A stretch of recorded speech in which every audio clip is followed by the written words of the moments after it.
नमस्कार सभी को। आप सभी का इस सत्र में स्वागत है। आज इस सत्र में हम नेट के पाठ्यक्रम से संबंधित एक कहानी राधिका रमन प्रसाद सिंह जी की कहानी पढ़ेंगे। कहानी का शीर्षक है कानों में कंगना। इस कहानी से हर बार हर परीक्षा में प्रश्न ज़रूर आते हैं। तो इस परीक्षा के दृष्टिकोण से यह कहानी बहुत ही इम्पोर्टेंट है। तो पहले हम इस कहानी के कथानक को पढ़ेंगे, फिर इससे संबंधित प्रश्नों को दूसरे सत्र में हल करेंगे। तो हम लोग सीधा कहानी पे चलते हैं। कहानी शुरू होती है। किरण, तुम्हारे कानों में क्या है? उसके कानों से चंचल लट को हटाकर, कंगना? अरे कानों में कंगना? सचमुच? 2 कंगन कानों को घेर कर बैठे थे। हाँ, तब कहाँ पहनूं? किरण, अभी भोरी थी। दुनिया में जिसे भोरी कहते हैं वैसी भोरी नहीं, उसे वन के फूलों का भोलापन समझो। नवीन चमन के फूलों की भंगी नहीं, विविध खाद या रस से जिनकी जीविका है, निरंतर काट छाट से जिनका सौंदर्य है, जो 2 घड़ी चंचल चिकने बाल की भूसा है, 2 घड़ी तुम्हारे फूलदान की शोभा बनके फूल में ऐसी नहीं, प्रकृति के हाथों से लगे हैं, मेघों की धारा से बड़े हैं। चटुल दृष्टि इन्हें पाती नहीं, जगद्वायु इन्हें छूती नहीं। यह सरल सुंदर सौरभमय जीवन है। यह जीवित रहें, तब चारों तरफ अपने प्राणधन से हरे भरे रहें। जब समय आया तब अपनी माँ की गोद में झड़ पड़े। आकाश स्वच्छ था, नीला उदार सुंदर, पत्ते शांत थे। संध्या हो चली थी। सुनहरी किरणें सुदूर पर्वत की चूड़ा से देख रही थी। वह पतली किरण अपनी मृत्यु सैया से इस शून्य निविड़ कानन में क्या ढूंढ रही थी, कौन कहे? किसे एकटक देखती थी, कौन जाने? अपनी लीला भूमि को स्नेह करना चाहती थी, या हमारे बाद वहाँ क्या हो रहा है इसे जोहती थी? मैं क्या बता सकूं? जो हो उसकी उस भंगी में आकांक्षा अवश्य थी।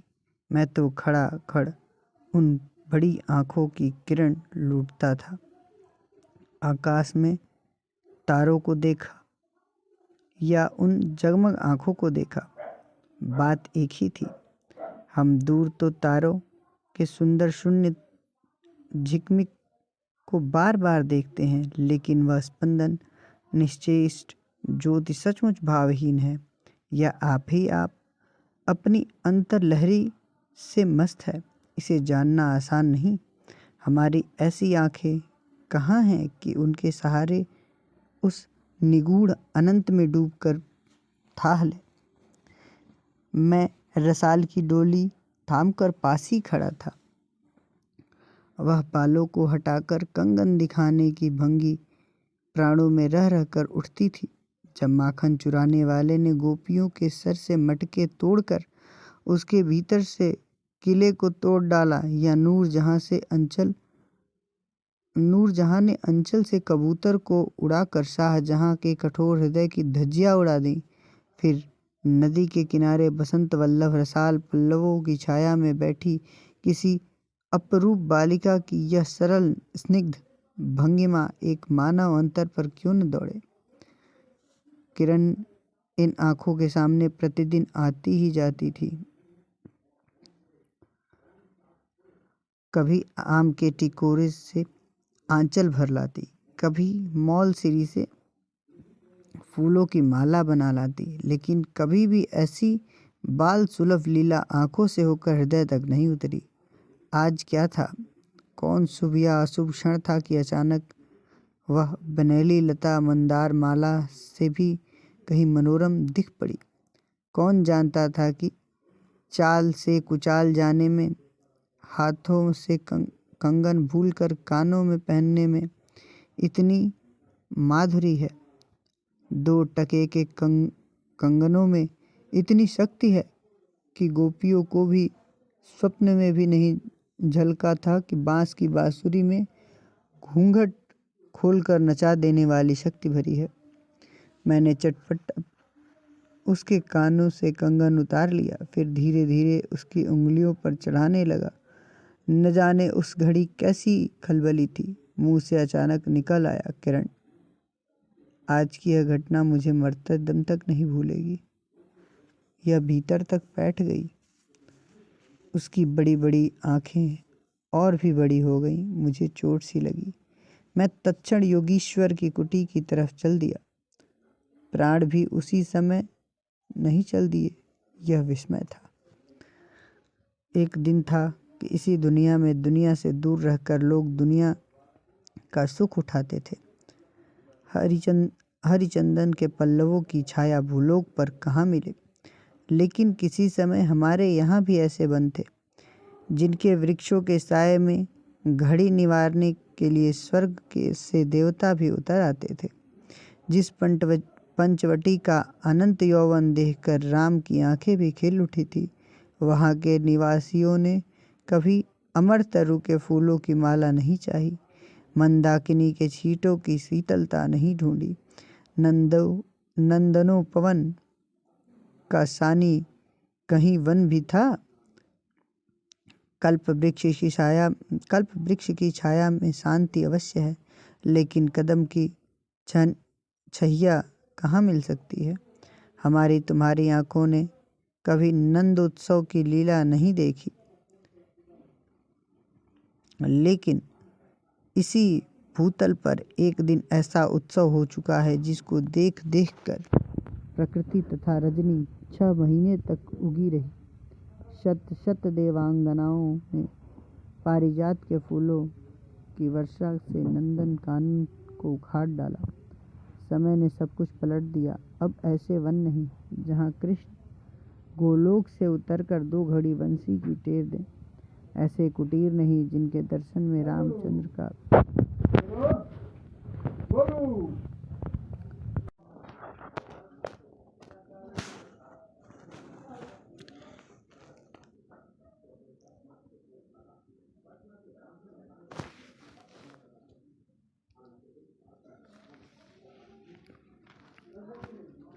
नंदनोपवन का सानी कहीं वन भी था। कल्प वृक्ष की छाया में शांति अवश्य है, लेकिन कदम की छाइयाँ कहाँ मिल सकती हैं। हमारी तुम्हारी आंखों ने कभी नंदनोत्सव की लीला नहीं देखी, लेकिन इसी भूतल पर एक दिन ऐसा उत्सव हो चुका है जिसको देख देख कर प्रकृति तथा रजनी 6 महीने तक उगी रही। शत शत देवांगनाओं ने पारिजात के फूलों की वर्षा से नंदन कानन को उजाड़ डाला। समय ने सब कुछ पलट दिया। अब ऐसे वन नहीं जहाँ कृष्ण गोलोक से उतरकर 2 घड़ी बंसी की टेर दें। ऐसे कुटीर नहीं जिनके दर्शन से रामचंद्र का भी अंतर प्रसन्न हो, या ऐसे मुनीश नहीं जो धर्म धुरंधर धर्मराज को भी धर्म की शिक्षा दे। यदि 1-2 भूले भटके हों भी, तब भी उन पर दुनिया का पर्दा नहीं उठा, जगन्माया की माया नहीं लगी। लेकिन वे कब तक बचे रहेंगे? लोग अपने यहाँ अलौकिक बातें कब तक होने देगा? भवसागर की जल तरंगों पर तीर होना कब संभव है? हरिकेश के पास एक सुंदर वन है। सुंदर नहीं, अपरूप सुंदर है। वह प्रमोदन वन के विलास निकुंजों जैसा सुंदर नहीं। वर्चन चित्रकूट या पंचवटी की महिमा से मंडित है। वहाँ चिकनी चांदनी में बैठकर कनक घुंघरू की इच्छा नहीं होती। वर्चन प्राणों में एक ऐसी आवेग धारा उठती है जो कभी अनंत साधना के कुल पर पहुँचती है, कभी जीव जगत के एक एक तत्व में दौड़ मिलती है। गंगा की अनंत गरिमा, वन की निविड़ योग निद्रा वहीं देख पड़ेंगी। कौन कहे वहाँ जाकर यह चंचल चित्त क्या चाहता है? गंभीर अलौकिक आनंद या शांत सुंदर मरण? इसी वन में एक कुटी बनाकर योगीश्वर रहते थे। योगेश्वर ही थे। यद्यपि वह भूतल पर ही रहते थे, तथापि उन्हें इस लोक का जीव कहना यथार्थ नहीं था। उनकी चित्तवृत्ति सरस्वती के श्री चरणों में ही थी, यह ब्रह्मलोक में की अनंत शांति में लिपटी थी। और यह बालिका स्वर्ग से एक रस में उतरकर उस घने जंगल में उजेला करती फिरती थी। वह लौकिक मायाबद्ध जीवन नहीं था। इसे बंधन रहित बाधाहीन नाचती किरणों की लेखा कहिए, मानो निर्मुक्त चंचल मलय वायु फूल फूल पर डाली डाली पर डोलती फिरती हो, या कोई मूर्तिमान अमर संगीत बेरोक टोक हवा पर या जल की तरंग भंग पर नाच रहा हो। मैं ही वहाँ इस लोक का प्रतिनिधि था। मैं ही उन्हें उनकी अलौकिक स्थिति में इस जटिल मर्त्य राज्य में खींच लाता था। कुछ साल से मैं योगीश्वर के यहाँ आता जाता था। पिता की आज्ञा थी कि उनके यहाँ जाकर अपने धर्म के सब ग्रंथ पढ़ डालो। योगेश्वर और बाबा लड़कपन के साथी थे, इसलिए उनकी मुझ पर इतनी दया थी। किरण उनकी लड़की थी। उस कुटीर में एक वही दीपक थी। जिस दिन की घटना मैं लिख रहा हूँ, उसी दिन सवेरे मेरे अध्ययन के पूर्णाहुति थी और बाबा के कहने पर एक जोड़ा पीताम्बर, 5 स्वर्ण मुद्राएं तथा किरण के लिए 2 कंगन आचार्य के निकट ले गया था। योगीश्वर ने सब लौटा दिए, केवल कंगन को किरण उठा ले गई। वह क्या समझकर चुप रह गए। समय का अद्भुत चक्र है। जिस दिन मैं धर्म ग्रंथ से मुंह मोड़ा, उस दिन कामदेव ने वहां जाकर उसकी किताब का पहला सफ़ा उल्टा। दूसरे दिन मैं योगेश्वर से मिलने गया। वह किरण को पास बिठाकर न जाने क्या पढ़ा रहे थे। उनकी आंखें गंभीर थीं। मुझको देखते ही वह उठ पड़े और मेरे कंधों पर हाथ रखकर गदगद स्वर में बोले, नरेंद्र, अब मैं चला, किरण तुम्हारे हवाले है। यह कहकर किसी की सुकोमल उंगलियां मेरे हाथों में रख दी। लोचनों के कोनों पर 2 बूंदें निकलकर झांक पड़ी। मैं सहम उठा। क्या उन पर सब बातें विदित थीं? क्या उनकी तीव्र दृष्टि में मेरी अंतर्लहरी तक डूब चुकी थी? वह ठहरे नहीं, चल दिए। मैं कांपता रह गया। किरण देखती रह गई। सन्नाटा छा गया। वन वायु भी चुप हो चली। हम दोनों भी चुप चल पड़े। किरण मेरे कंधे पर थी। हठात अंतर से कोई अकड़कर कह उठा, हाय नरेंद्र, यह क्या? तुम इस वनफूल को किस चमन में ले चले? इस बंधन विहीन स्वर्गीय जीवन को किस लोकलाज में बांधने चले? कंकड़ी जल में जाकर कोई स्थायी विवर नहीं फोड़ सकती। क्षण भर जल का समतल भले ही उथल पुथल हो, लेकिन इधर उधर की जल तरंग दौड़कर उस छिद्र का नाम निशान भी नहीं रहने देती। जगत की भी यही बात है। जगत की भी यही चाल है। यदि स्वर्ग से देवेंद्र भी आकर इस लोक चलाचल में खड़े हों, फिर संसार देखते देखते उन्हें अपना बना लेगा। इस काल कोठरी में आकर इसकी कालिमा से बचे रहें, ऐसी शक्ति अब इस आकाश कुसुम ही समझो। 2 दिन में राम हाय जानकी कहकर वन वन डोलते फिरे। 2 क्षण में ही यही विश्वामित्र को भी स्वर्ग से घसीट लाया। किरण की भी यही अवस्था हुई। कहाँ प्रकृति से निर्मुक्त गोद, कहाँ जगत का जटिल बंधन पाश, कहाँ से कहाँ आ पड़ी। वह अलौकिक भोलापन, वह निसर्ग उच्छ्वास हाथों हाथ लुट गए। उस वन फूल की विमल कांति लौकिक चमन की मायावी मनोहारित से परिणत हुई। अब आंखें उठाकर आकाश से नीरव बातचीत करने का अवसर कहाँ मिले। मलयवायु से मिलकर मलयांचल के फूलों की पूछताछ क्यों कर हो।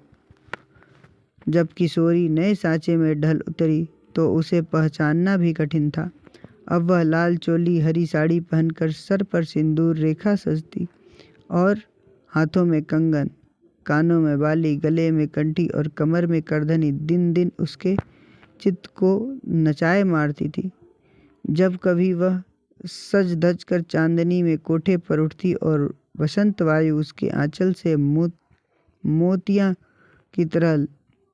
मोतियों की तरह लपट लाकर मेरे बरामदे में भर देता, फिर किसी मतवाली माधुरी या तीव्र मदिरा के नशे में मेरा मस्तक घूम जाता और मैं चटपट अपना प्रेम चित्कार फूलदार रंगीन चिट्ठी में भरकर जूही के साथ ऊपर भिजवाता था या बाजार से दौड़कर कट की गहने या विलायती चूड़ी खरीद लाता। लेकिन जो हो, अब भी कभी कभी उसके प्रफुल्ल वदन पर उस आलोक की छटा पूर्व जन्म की सुख स्मृतवत चली आती थी और उसकी आंखें उसी जीवंत सुंदर झिरमिक का नाच दिखाती। जब अंतर प्रसन्न था, फिर बाहरी चेष्टा का पर प्रतिबिंब क्यों न पड़े। यूं ही 1-2 साल मुरादाबाद में कट गए। एक दिन मोहन के यहाँ नाच देखने गया। वहीं किन्नरी से आंखें मिली, क्या लीन हो गई। नवीन यौवन, कोकिल कंठा, चतुर चंचला चेष्टा तथा मायावी चमक। अब चित्त को चलाने के लिए क्या चाहिए। किन्नरी सचमुच किन्नरी ही थी, नाचने वाली नहीं, नचाने वाली। पहली बार देख कर उसे इस लोक की सुंदरी समझना दुस्तर था। एक लपट जो लगती किसी नशा सी चढ़ जाती। यारों ने मुझे और भी चढ़ा दिया। आंखें मिलती मिलती मिल गईं, हृदय को भी साथ साथ घसीट ले गई। फिर क्या, इतने दिनों की धर्म शिक्षा, शतवसर की पूजा लक्ष्मी, बाप दादाओं की कुल प्रतिष्ठा, पत्नी से पवित्र प्रेम एक एक करके उस प्रतिप्त वासना कुंड में भस्म होने लगे। अग्नि और भी बढ़ती गई। किन्नरी की चिकनी दृष्टि, चिकनी बातें घी बरसाती थी। घर बार सब जल उठा। मैं भी निरंतर जलने लगा, लेकिन ज्यों ज्यों जलता गया, जलने की इच्छा जलाती रही। 5 महीने कट गए, नशा उतरा नहीं। बनारसी साड़ी, पारसी जैकेट, मोती का हार, कट की कर्णफूल सब कुछ लाकर उस मायाकारी के अलक्त रंजित चरणों पर रखे। किरण हेमंत की मालती बनी थी, जिस पर एक फूल नहीं, एक पल्लव नहीं। घर की वधू क्या करती। जो अनंत सूत्र में बंधा था, जो अनंत जीवन का संगी था, वही हाथों हाथ पराये के हाथ बिक गया। फिर ये तो 2 दिन की चकमकी खिलौने थे। इन्हें शरीर बदलते क्या देर लगी। दिन भर बहानों की माला गूंथ गूंथ कर किरण के गले में और शाम को मोती की माला उस नाचने वाली के गले में सशंक निर्लज डाल देना, यही मेरे जीवन का निर्वाह था। एक दिन सारी बातें खुल गई। किरण पछाड़ खाकर भूमि पर जा पड़ी। उसकी आंखों में आंसू न थे, मेरी आंखों में दया न थी। बरसात की रात थी, रिमझिम बूंदों की झड़ी थी। चांदनी मेघों से आंख मुदव्वल खेल रही थी। बिजली काले कपाट से बार बार झांकती थी, किसे चंचला देखती थी। तब बादल किस मरोड़ से रह रह कर चिल्लाते थे। इन्हें सोचने का मुझे अवसर नहीं था। मैं तो किन्नरी के दरवाजे पर हताशा लौटा था। आंखों के ऊपर न चांदनी थी न बदली। त्रिशंकु ने स्वर्ग को जाते जाते बीच में ही टंकर किस दुख को उठाया, और मैं इस स्वर्ग के दरवाजे पर सर रखकर निराश लौटा था। मेरी वेदना क्यों न बड़ी हो। हाय, मेरी उंगलियों में एक अंगूठी भी रहती तो उसे नजर कर उसके चरणों पर लौटता। घर आते ही जूही को पुकारा। जूही किरण के पास कुछ भी बचा हो तो फौरन जाकर मांग लाओ। ऊपर से कोई आवाज़ नहीं आई, केवल सर के ऊपर एक काला बादल कालांतर चित्कार से चिल्ला उठा। मेरा मस्तिष्क घूम गया। मैं तत्क्षण कोठे पर दौड़ा, सब संदूक झांके, जो कुछ मिला सब तोड़ डाला, लेकिन मिला कुछ भी नहीं। अलमारी में केवल मकड़े का जाल था। श्रृंगार बक्स में एक छिपकली बैठी थी। उसी दिन किरण पर झपटा, पास जाते ही सहम गया। वह एक तकिए के सहारे निस्सहाय निष्पन्द लेटी थी। केवल चांद ने खिड़की से होकर उसे गोद में ले रखा था। वायु उसके शरीर पर जल से भिगोया पंखा झल रही थी। मुख पर एक अपरूप छटा थी। कौन कहे कहीं जीवन की शेष रश्मि क्षण भर वहीं अटकी हो। आंखों में एक जीवन ज्योति थी। शायद प्राण शरीर से निकलकर किसी आश्रय में वहाँ बैठ रहा था। फिर मैं पुकार उठा, किरण, किरण, तुम्हारे पास कोई गहना भी रहा है? हाँ, चीड़कंठ सी काकली थी। कहाँ है? अभी देखने दो। उसने धीरे से घूंघट सरका कर कहा। वही, कानों का कंगना। सर तकिए से ढल पड़ा, आंखें भी झिप गईं। वह जीवंत रेखा कहाँ चली गई? क्या इतने से ही के लिए अब तक ठहरी थी? आंखें मुख पर जा पड़ी। वही कंगन थे, वैसे ही कानों को घेर कर बैठे थे। मेरी स्मृति तड़ित वेग से नाच उठी। दुष्यंत ने अंगूठी पहचान ली। भूली शकुंतला उस पल याद आ गई। लेकिन दुष्यंत सौभाग्यशाली थे, चक्रवर्ती राजा थे। अपनी प्राण प्रिया को आकाश पताल छान कर ढूंढ निकाला। मेरी किरण तो इस भूतल पर न थी कि किसी तरह से प्राण देकर मेरी किरण तो इस भूतल पर न थी कि किसी तरह से प्राण देकर भी पता पाता। परलोक से ढूंढ निकालो ऐसी शक्ति इस दीनहीन मानव में कहाँ? चढ़ा नशा उतरा, सारी बातें सूझ गई। आंखों की पट्टी खुल पड़ी। लेकिन हाय, खुली भी तो उस समय जब जीवन में केवल अंधकार ही रह गया। और इस प्रकार यह कहानी समाप्त होती है। और इससे संबंधित प्रश्नों को हम कल के सत्र में अगले दिन करेंगे। आप सभी को नमस्कार।